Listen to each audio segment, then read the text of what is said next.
Some men aren't looking for anything logical. They can't be bought, bullied, reasoned, or negotiated with. Some men just want to watch the world burn.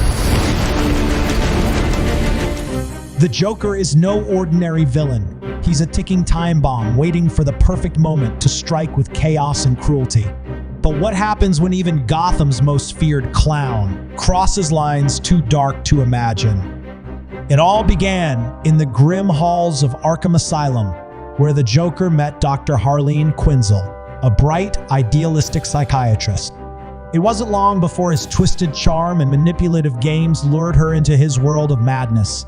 He transformed her into Harley Quinn, not with affection, but with cruelty.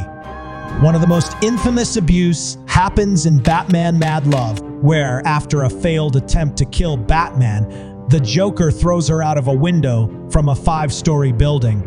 She barely survives. My fault. I didn't get the joke. This wasn't just an attack. It was Joker's way of reminding Harley who was really in control. Speaking of Joker's affectionate gestures, let's not forget that the guy has a flair for the dramatic, like blowing up a hospital when he feels underappreciated.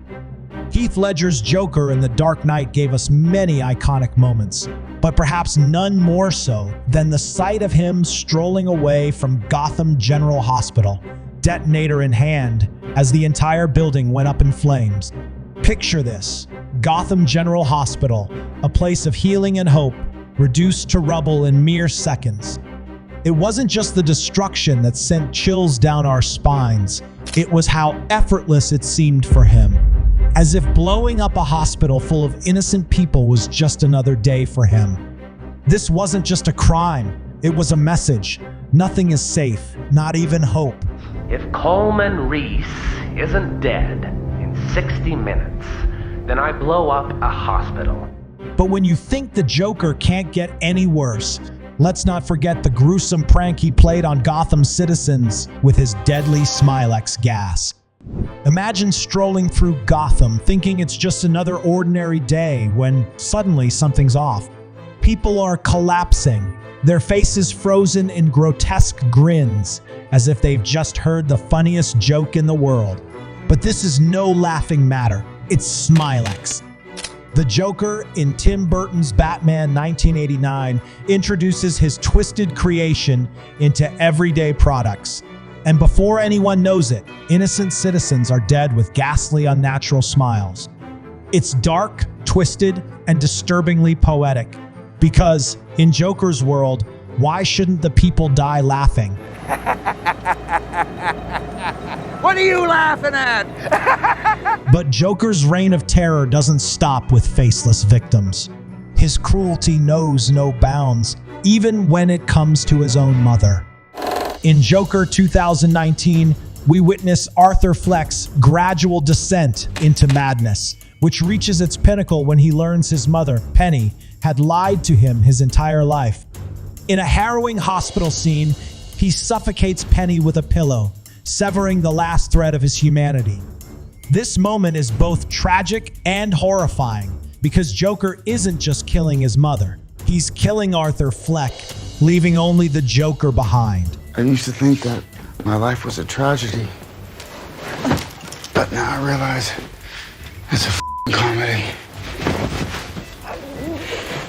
As Joker's transformation into madness is complete, the world is forced to watch it on live television, no less. In Joker 2019, Arthur's disturbing journey culminates with one of the most intense scenes in recent cinema. Being invited by the Murray Franklin show, Arthur Fleck has now fully transformed into the Joker. Arthur's words turn darker, angrier, and the audience shifts uncomfortably in their seats. Then, without warning, Arthur pulls out a gun and shoots Murray in the head, life on air. The image of Joker, calmly sitting back in his chair after killing Murray, is burned into our minds. The Joker isn't just out for revenge. He's out to make sure the whole world watches his descent into madness. Good night. And always remember, that's... While killing on live TV is shocking, Joker's penchant for self-mutilation takes the horror to a new level. The Joker's relationship with his own identity has always been unstable, but in DC's New 52 reboot, he took things to an extreme level by literally cutting off his own face. But here's the thing, it's not just a grotesque display of insanity, it's a message. He willingly rips away the one thing that makes him human, abandoning any sense of identity in the process. Later, Joker casually straps the decaying skin back on like a mask, parading his rotting visage as if it's a badge of honor. The sight of Joker literally wearing his own face is both horrifying and symbolic. This isn't just a show of his commitment to chaos, it's a chilling metaphor for how little he cares about his own humanity. Joker's obsession with brutality doesn't stop at himself. He makes sure others suffer in equally gruesome ways. In the graphic novel Joker 2008, we see a new level of horror from the Clown Prince of Crime. After being released from Arkham Asylum, Joker wastes no time reclaiming his territory in Gotham, and he does so in the most gruesome way possible. Monty, a former henchman who dared to cross him, becomes the centerpiece of Joker's twisted display. In an act so vile it makes your skin crawl. Literally, Joker flays Monty alive, leaving only his face and hands intact. But that's not the worst of it. Joker parades the skinless man on stage at a strip club, forcing him to walk in front of a horrified audience. The message is clear. In Gotham, you don't steal from the Joker and live to tell the tale. And speaking of games, Joker doesn't just play them with Gotham. He's gone after Superman too. In the Injustice series, Joker's cruelty reaches new heights. He doesn't just go after Batman, he also targets Superman. Joker unleashes a plan so vile that it doesn't just break Superman, it shatters his soul. Through a twisted combination of fear toxin and kryptonite, Joker tricks Superman into killing his pregnant wife, Lois Lane. As if that weren't enough, he also detonates a nuclear bomb in Metropolis. In that single horrifying moment, Joker steals everything Superman loves: his family, his city, and his hope. The most terrifying part, Joker laughs as it all falls apart, relishing the moment when he finally proves that even gods can be broken. While the Joker's torment of Superman was devastating, his brutality toward Batman's young partner was an entirely different kind of horror. The death of Jason Todd at the hands of Joker is one of the most iconic moments in comic history.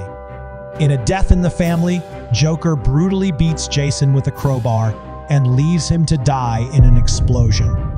What makes this act so disturbing isn't just the violence, it's how much Joker enjoys it. He doesn't just kill Robin, he savors every moment. And the worst part, readers of the comic actually voted for Jason's death, making the event even more chilling. If beating a boy to death with a crowbar wasn't enough, his next act, blowing up a school full of innocent children, shows just how far his madness can go. In the Batman cacophony, Joker takes his nihilistic tendencies to an unimaginable level by blowing up a school full of children, including the nephew of his rival, Zeus. For Joker, this wasn't about a grand scheme or personal vendetta. It was simply about proving a point. And in his twisted mind, that point required the lives of innocent children. It's not just about winning or losing for Joker. It's about leaving as much pain as possible. In the end, the Joker reminds us that some people just want to watch the world burn.